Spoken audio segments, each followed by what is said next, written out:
നമസ്കാരം. മലയാളി വാർത്തയിലേക്ക് സ്വാഗതം. സംസ്ഥാനത്ത് ഇന്ന് ഇടിമിന്നലോടുകൂടിയ മഴയ്ക്ക് സാധ്യത എന്ന കേന്ദ്ര കാലാവസ്ഥാ വകുപ്പിന്റെ മുന്നറിയിപ്പ് വരുന്നുണ്ട്.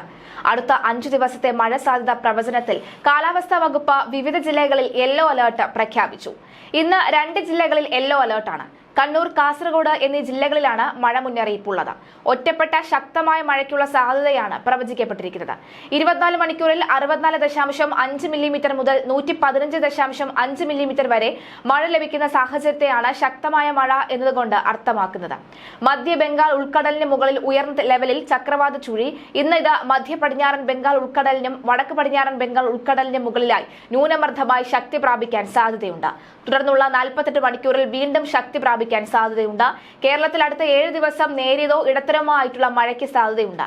ഓഗസ്റ്റ് 13, 17, 18 തീയതികളിൽ ഒറ്റപ്പെട്ട ശക്തമായ മഴയ്ക്കും ഇന്നലെയും ഇന്നുമായി ഒറ്റപ്പെട്ട ഇടിമിന്നലിനും സാധ്യത എന്നാണ് കേന്ദ്ര കാലാവസ്ഥാ വകുപ്പ് അറിയിച്ചിരുന്നത്. അതേസമയം കേരളത്തിൽ ഒറ്റപ്പെട്ട ഇടങ്ങളിൽ ഇന്ന് ഇടിമിന്നലോട് കൂടിയ മഴയ്ക്ക് സാധ്യതയുണ്ടെന്ന് കേന്ദ്ര കാലാവസ്ഥാ വകുപ്പ് അറിയിച്ചിട്ടുണ്ട്. അടുത്ത 3 മണിക്കൂറിൽ കേരളത്തിലെ കോട്ടയം, ഇടുക്കി, എറണാകുളം, തൃശൂർ, പാലക്കാട്, മലപ്പുറം, കോഴിക്കോട്, വയനാട്, കണ്ണൂർ, കാസർഗോഡ് ജില്ലകളിൽ ഒറ്റപ്പെട്ട ഇടങ്ങളിൽ ഇടത്തരം മഴയ്ക്കും മറ്റ് ജില്ലകളിൽ ഒറ്റപ്പെട്ട ഇടങ്ങളിൽ നേരിയ മഴയ്ക്കും സാധ്യതയുണ്ടെന്ന് കേന്ദ്ര കാലാവസ്ഥാ വകുപ്പ് അറിയിച്ചു.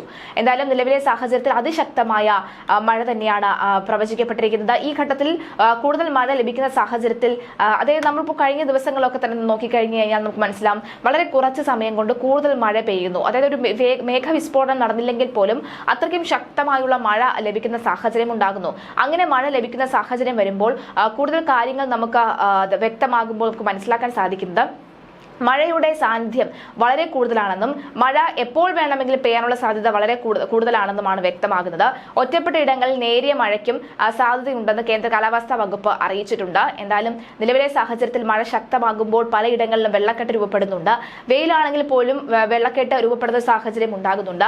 വൃഷ്ടിപ്രദേശത്ത് മഴ ശക്തമാവുകയാണെങ്കിൽ വീണ്ടും ഡാമുകൾ തുറന്നിടാനുള്ള സാധ്യതയുമുണ്ട്. ഈ മാസം ആദ്യമൊന്നും തന്നെ ശക്തമായ മഴ പെയ്തിരുന്നുവെങ്കിൽ പോലും ഡാമുകൾ തുറക്കേണ്ടി വന്നിരുന്നില്ല. എന്നാൽ കഴിഞ്ഞ മാസം അവസാനത്തോടു കൂടിയുള്ള സ്ഥിതി അങ്ങനെയല്ലായിരുന്നു. അതിശക്തമായ മഴയും ഡാമുകൾ തുറക്കേണ്ട സാഹചര്യവും തന്നെ ഉണ്ടായിരുന്നു. എന്തായാലും വിവിധ ജില്ലകളിൽ മഴ മുന്നറിയിപ്പ് നൽകിയിട്ടുണ്ട്.